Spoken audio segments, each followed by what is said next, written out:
It's 1 a.m. and you have a late night craving for a snack, but you want something sweet. So you check your fridge. Nothing. Your freezer. Still nothing. Your pantry? Nada. You could go to the store, but what store's even open at this time? And speaking personally, I don't want to leave my house at 1 a.m. Now what if I told you there was a simple cookie solution that only required 3 ingredients? Now I'm sure we've all tried baking at one point or another. Whether or not it was a successful attempt, we've at least tried once, most likely. But recipes can be difficult and complex and take more than one try to get right. Other recipes require a long list of ingredients. But the recipe I'll be showing you today is simplistic and beginner friendly. I myself have tried different recipes, and some being complex, and being such a baked good person as myself, I try to find different recipes to try.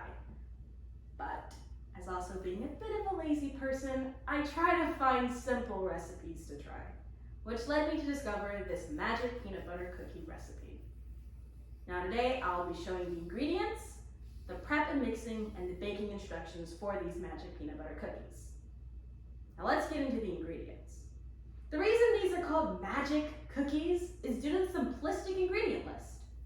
The first ingredient you'll need, although a bit obvious, is 1 cup of peanut butter. Now, it doesn't matter what kind of peanut butter, just whatever you've got in your house. I use organic creamy because that's what my parents buy. But you could use chunky or even almond butter. Works all the same at the end of the day. Do not worry. Now, the next ingredient you'll need is 1 cup of sugar. Once again, doesn't matter what kind of sugar, just as long as it's sugar. I've tried it with cane sugar, brown sugar, or even something called swerve, which is a sugar replacement, can work just as fine at the end of the day.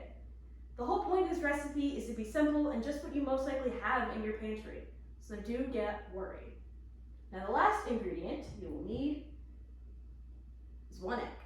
Now, unfortunately, this is the one ingredient that I have not found a replacement for, so just keep that in mind. You also can add in little sweet extras for flavor, like chocolate chips or M&Ms I've seen have worked really well with these cookies. Now that we have all the ingredients gathered, let's look into the prep and mixing of these cookies. The prep and mixing is almost as simple as an ingredient list. First, you'll need to preheat your oven to 350 degrees bake.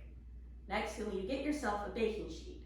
Now, you can line this baking sheet with parchment paper, but if you don't have any, don't worry, it's okay either way. Next, you need to get yourself a medium-sized mixing bowl to mix everything in.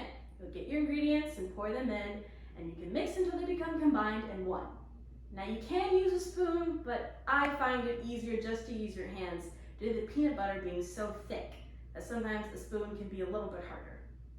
Now that everything's mixed and combined, let's look into the baking instructions. I personally find the baking a little bit more fun. You'll get a little bit of your mixture into your hands and roll it into a small sized ball. You'll then place that ball onto your baking sheet. Now, when you're placing it on your baking sheet, make sure you leave room between each cookie, because once it goes in the oven, it's going to expand, and we don't want one large cookie. Now, you'll then take a fork and you'll press it into the ball and flatten it. You can then also do another impression crossing that one, making kind of a cross shape, if that makes any sense. Now, this isn't necessary for you to do, but I find it fun creating fun designs on top of my cookies. Now, once your oven is done preheating, you'll place it into your oven for 12 minutes. When they're done, you can take them out, and if you choose to do so, you can add a little bit more sprinkle of sugar on top of them as they cool. Now, once they're fully cooled down, they're ready to enjoy and eat. Now that you know how to make magic peanut butter cookies, let's go over everything I showed you today. I first went over all the ingredients needed for these magic peanut butter cookies, how to prep and mix them, and the baking instructions. Now, for the novice baker, this still can seem a little bit of a daunting task, but I assure you this is a very beginner-friendly and simplistic recipe that anyone can try and put their own spin on. Now, so the next time you have those late night sweets cravings, I want you to remember today and everything I taught you, and try to make your own batch of magic peanut butter cookies. Thank you.